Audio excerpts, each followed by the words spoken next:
Manifestation is real, but not because your mind manages to magically attract the things you want. I think it just reminds you of what you really want, and it allows you to find energy all the time. If you manifest yourself having a perfect physique, you're going to be a lot more motivated in the gym. It's not the thought that makes the physique, it's the gym that makes the physique. However, the manifestation makes you want to go to the gym. So I do believe that if you understood the power of your thoughts, you'd never think negatively ever again. But I think manifestation works in another way.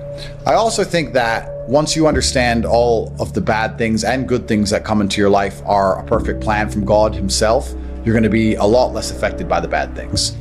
If something bad happens to you, it's part of God's plan. He knows what he's doing. In the end, you're going to be happy it happened. I often ask people, is there anything bad that's happened to you in the past at the time you were distraught about that you now wish didn't even happen? So if you understand you're always going to get there eventually, why be upset about it now, right? If you know in a year from now you'll be glad it happened, why be upset about it happening now? You have to be cerebral enough about things. As a man, you need to have struggle in your life. And I want you guys to actually sit and think, what struggle are you going through daily?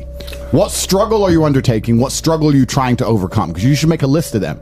I can know for myself, every single day I wake up and I train physically. Every single day I have to go through X amount of physical pain when my day begins. That is a struggle that must be completed. Then I must try and keep my massive empire online, see my children, take care of everybody. There's struggle involved. My life is difficult. Difficult lives are fulfilling because we used to have to hunt and fish and go out there and go through difficulty to survive.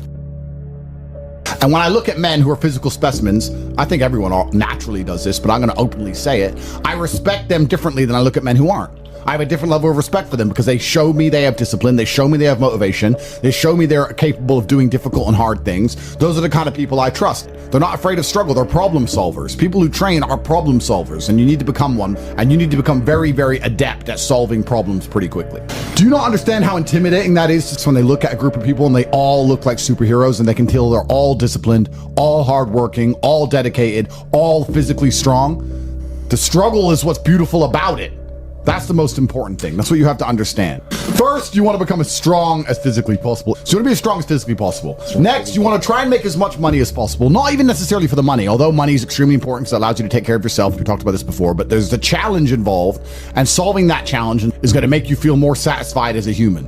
Happiness comes from success, and making money is success. You should try and make people around you smile and be happy. You should try and encourage positivity around you. You should be the kind of person that no one can really complain about their struggles around because they know that you're the person who's going to be like, why are you complaining when you could just simply fix it?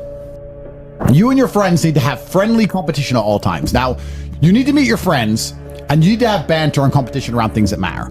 Who's got the most money? Who's worked hardest? Who's discovered XYZ, crypto, stock, new way of generating income? Who's trained that day? Who has the most children? Put some actual competitions together that matter and start competing and being around people because you are the sum of the 5 people you spend the most time with. Everybody knows this. So why don't you get some genuine metrics that will improve your life?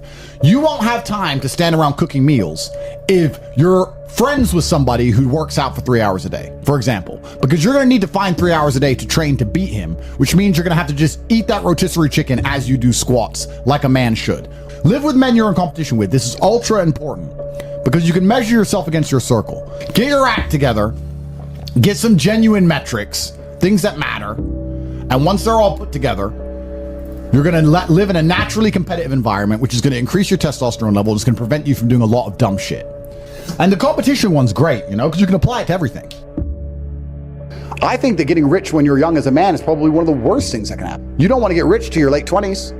You want to spend all your 20s broke. Broke and grinding. Broke, grinding, training. If I had money at 18, 19, I would have skipped so many experiences and so many hard lessons. I'd be a fraction of the man I am today. So I don't like the idea of kids just gambling and getting lucky. Yeah. Now, that's the worst thing that can happen to a young man. He's skipping all the struggle, all the pain and suffering he's going to attempt to skip with money. He's going to end up suffering more in the end, but he's going to just lose, lose, lose.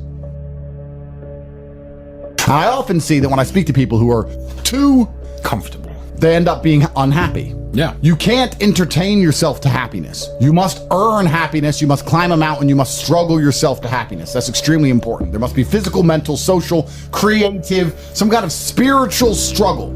And those things being satisfied is what's going to satisfy you. It's like Bitcoin. Bitcoin's a mathematical equation. You solve the equation, you get a Bitcoin. Life is very much the same. There's struggles, there's difficulties which you have undertaken, which you have adopted to try and complete. And when you finish those things, then you get satisfaction as a reward. That's the Bitcoin. The only other alternative to that, to feel good, is hedonism. And that's not going to satisfy you for very long. And it's also going to destroy your life. So it's extremely important. Masculine competition is fun. I think what's fun as a man is being the best at anything, right? So I live in a very masculine environment because masculine competition drives you forward. We all work together, we all work inside of the company, and we're very successful. But yeah, I don't really know what's fun anymore. I just feel like nothing's really fun anymore besides working hard, or you need an activity which is so adrenaline filled that it distracts you, which is why I love driving fast cars and fighting, because it's the only time I'm not thinking about work. Yeah, so I'm happy just to get my work done, and maybe I'm starting to get old after all. I'm 37, I'm getting old. I see my kids, I do my emails, I train hard, maybe go for a drive with the car, maybe get a coffee. That's it. Oh, he doesn't go to the gym because of XYZ, or he feels down. That's fine, but he needs to go to the gym. So we can talk about all the reasons he doesn't go forever. That's a very long, lifelong conversation, but he needs to go. So we've removed the needs, and we've removed the hard facts and the duty and the honor and the commitments, and we've replaced it all with this subjectiveness. And there's nothing more subjective than feelings. How I feel inside on a day I say I'm happy might be the exact same way someone feels inside on the day they say they're sad, because their expectation might be higher for happy because they only think they're happy when they're running around laughing like a child. I don't really give a shit how the men I know feel, because they have things they need to do. And as long as they're going to do them like they're supposed to do them, I don't really care that much. And if they were to come to me and say they feel down about something and they had a good reason, I wouldn't be insensitive. That's fine. But we're talking about a death of a family member or something, and we're talking about 1 or 2 days until you just get back to life. You have things to do. If you're injecting struggle, and that struggle, solving those problems lead to a positive place, once you become addicted to it, you're going to become a machine of monumental achievement. There are some very simple basic things you can do: weight training, chess, having debates, trying your very best to take care of your mother, retire her, make sure that your people who you love are taken care of. You need goals and resistance and something to fight against to live well, because the distance between pain and joy is what we experience. If you only have joy all of the time and no pain, you are not going to be happy. You don't need fun. Fun is the vector from which Satan operates. Every time you look at something which is fun, it's all just hedonistic. There's no money to be made. You don't retire your mother. You don't help the world. You don't give to charity. You don't become stronger. You don't become wiser. You don't learn anything. Experiences are unique. Jail was a unique experience. Bunch of fun. Unique. Life's not about fun as a man. Life is about doing the right thing because it must be done. Now, there are some things that are fun which can be earned. And there are some things which are fun that you could do, which perhaps involve skill. Driving a supercar around a racetrack is fun. It involves skill. You have to be good at what you do. Cool. But a lot of this fun that is easily accessible to everyone, because not everybody can get a Ferrari on a closed racetrack. I can, you can't, because you're poor. You do not need fun until you've already reached the highest possible echelon. So this whole idea that you need fun in your life, you don't. What you need is purpose. You need discipline. You need hard work. You need things to do which are going to benefit you and the others around you. You need duty. You need obligations. And you need performance metrics. You need people around you who are going to hold you accountable. You're nobodies. You're not important. Nobody knows who you are. You're not physically strong. You're not financially wealthy. You have bigger concerns. Your obsession with fun is holding you back. These things you think are fun aren't fun. Action solves all things. Time solves all things. God solves all things. And to sit around and be obsessed with feelings is highly feminine. I don't like that energy around me. I feel sad, I don't cry. Just get on with life. It's the adult mentality. So I'm not sure. Feelings don't cross my mind, if that makes sense. They don't cross my mind because they don't affect my day. So it doesn't change anything. So I have other things to think about. People are afraid of accepting there's a problem because then they know they have a responsibility towards fixing it. Yeah. And they don't want to do anything, one, because they're lazy, and two, because they're afraid they might lose. So they'd rather pretend there's no problem at all. And I think I often say to people in a lot of my videos about a lot of other subjects that it's not always the winning and the losing. It's the fighting in the first place. And there's plenty of men in history you remember who ended up losing in the end. Napoleon, for example, who still fought. which is why they mattered. It's not, if you're only going to fight when you're guaranteed to win, then no bravery is required. And you have to fight so that you can look back on your life and feel happy that you tried to do something when you knew it was going on before it was too late. Forget about the winning and losing for now. Focus on the fight. You must wait for the moment when the opponent's mind is scattered and strike without hesitation. If you do not overcome your tendency to give up so easily, your life will lead to nothing. Objectify your demons so you control them instead of them controlling you. Fear is a reaction. Courage is a decision. You have to train your mind to be stronger than your emotions, especially your impulses, or else you're going to lose yourself. You will only be found by the devil once you are lost, and he will lead you to hell.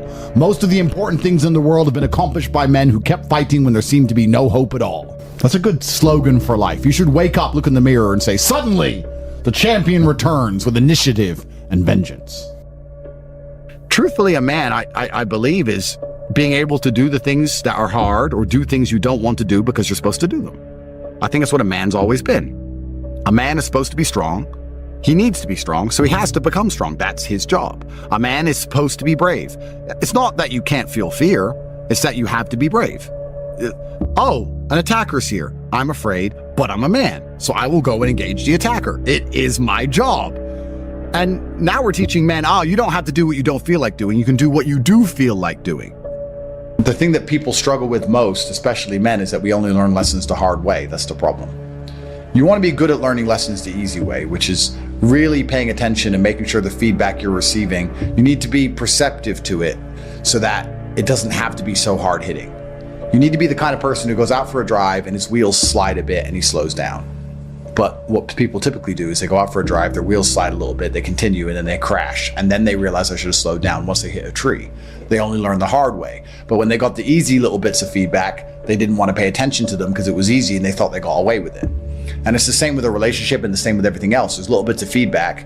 You go, okay, this is going to be a problem later on if I continue. But they ignore that part. They wait for it all to blow up and go wrong. And then they learn. So men only learn the hard way. And the reason they're sitting at home, even if they don't admit to these ailments, wondering why they're so unhappy all the time, is because you're fighting an internal battle. Your monologue is different in your mind from what your spirit truly wants. You want to be respected, you want to be strong, you want to stand up for what you know is right, you want to be a man, and you're just too afraid to engage the enemy, so you're going to self-destruct, you're going to turn on yourself. There's a fire inside of you. There's a fire inside of absolutely every man, and you can either direct it at your enemy and do your very best to destroy him, or it's going to burn inside of you and eat you alive. You have to make a choice. The cowardice that you feel that prevents you from engaging the enemy is the biggest betrayal, because now you're just engaging yourself. The battle's certain either way. So I strongly recommend you find who the enemy is and direct your efforts towards their destruction, as opposed to sitting there allowing yourself to self-immolate. This is actually why people are addicted to video games. Young men are addicted to video games because it mimics virtually what they ought to be doing in the real world. Yeah. Effort in to upgrade their character to become a better version of themselves so they can do better things than they could previously do and explore new areas of the map. You understand this in video games, and you do it in video games because it's very interesting to do. However, you don't want to do it in the real world. But in the real world, it's so much more rewarding. And I actually going to argue that we're living in one of the final periods where that's true. I'd say in a few generations, who you are and who your physical body is may not matter nearly as much. No, but it does matter today. A lot. Exactly. So that's why you should enjoy it while you can. I believe if you lift, stretch, move, improve your body, try and train MMA, learn how to fight, get stronger, get bigger muscles, it's a fast track to self-discipline, which will carry over into all other endeavors. And I would argue that is nearly impossible. In fact, how many people can say the gym saved their life? How many people do you know were depressed, started training, got in fantastic shape, and weren't depressed anymore? It is very easy. The low-hanging fruit is your body and upgrading your body. That is the easiest struggle, which is never going to backfire on you and never going to be a negative towards any other facet of your life. If I say something, I stick to it. I believe that your word is your bond, and you should stick to everything you say. So for me, the simplest life hack is to make sure I never see myself as a liar. If I say something, I'm going to do it. So if I say I'm going to run a marathon, I now have the energy to run the marathon because I don't want to break my word to myself. Which the hack to that is I don't need the energy to run the marathon. I need the energy to say I'll run a marathon, which is a lot less. But once I've said it, I have to do it. So if I look at something and I don't want to do it and I think that looks too hard to do, I'll tell Tristan or I'll tell someone close to me I'm going to do it. So now I have to do it. Just be brutally honest with yourself all the time. Otherwise, you're not going to be able to make the correct move on the chessboard. If you think you're better than you are or worse than you are, you're going to make mistakes. You need to know exactly where you are. So how do you find happiness? Happiness is in struggle. The struggle and the size of the struggle you're facing, along with how important it is and how important you feel it is deep in your heart, is directly correlated to how successful and how happy you're going to feel all of the time. Struggle is extremely important for a man. You should be looking to inject struggle into your life permanently. For a man, your contentment will come from your purpose, and it will come from your competence, and it will come from succeeding objectives. It will come from completing difficult things that other people cannot complete. It will never come from the easily accessible hedonism, which you have confused for fun. If everybody can do it, you shouldn't want to do it. If everybody can go to that concert, you shouldn't want to go. If everybody can go to that club, you shouldn't want to go. You should only want to do things others can't do. The only fun I have is doing things I know you're not allowed to do. So you need to sit there and go, all right, I'm being asked to do something fun. Who else can do this? And if the answer is everybody, stop. I clear my emails. I've trained hard that day. I've made a couple $1 million. I've checked on all the people I love, all the people I care about. I've donated some money to charity. My children are fed. Their mothers are taken care of. Everything is in order. Everything is in its proper place. That is fun. If you say to me, Andrew, skip a portion of that organization and professionalism so that we can go and do something that everyone else can do, my answer will be no. That does not sound fun to me. And the fact that you think that's fun shows that you have a severe mental deficiency. Stay away from it. You're only going to find actual fun through purpose, and you're only going to find purpose through exceptionalism. So you need to become the best possible version of yourself in all realms. That's extremely important. The reason you are so unhappy is because you are trying to have fun. You're unhappy because you're trying to have fun instead of trying to become important. They are very different things, and you're never going to feel satisfied in your heart unless you become important. Please imagine, and I don't state this with arrogance, please imagine for a second you're the most Googled man on the planet. And you're a kickboxing world champion, and you have hundreds of millions of dollars, and you're built like a tank. Imagine how you feel when you look in the mirror. Nothing can match that, and nothing can beat that. I think if you take these approaches, if you take the approach of manifesting what you want so you're constantly motivated and understanding all the bad things that happen to you are just a lesson and one day you're going to get over it, it's pretty easy to be a happy, contented, balanced person. I don't think there's any serious magic to happiness. I think it's a choice and it's pretty easy to do. I think the unhappiest people in the world don't have any struggle at all. You often find that people who are struggling but know exactly what they're supposed to do, if they're getting up every day and they're grinding and they're working hard and they don't have what they want yet, but they believe they're going to get it and they're trying their very best and they're dedicating themselves, they're very happy. Perhaps the people who are born with a trust fund and unlimited money and have no struggles in their life and they have no objectives to try and conquer are truly the miserable ones. Perhaps we're built for struggle. Perhaps the human mind and soul and spirit is built to struggle. Perhaps we're built to suffer. I know me as a man, I'm happiest when I suffer. Why did the emperors we discussed earlier constantly try and expand their empires? Because they wanted to struggle. Yeah. They wanted difficulty. Would you play a video game if it was easy? If you could never die? I mean, cheats get boring pretty quick. You play it because it's hard. That's the whole point of it. You're supposed to struggle with it. You're supposed to suffer with it. So I think a lot of people confuse these things and they sit and say, this is merely making me unhappy. Or, if I woke up and everything was just perfect, that'd be great for a few weeks. But if you just wake up and nothing ever goes wrong, I think that'd be quite depressing in its own way. That's the beauty of life, is the up and the down, because there's no light without dark.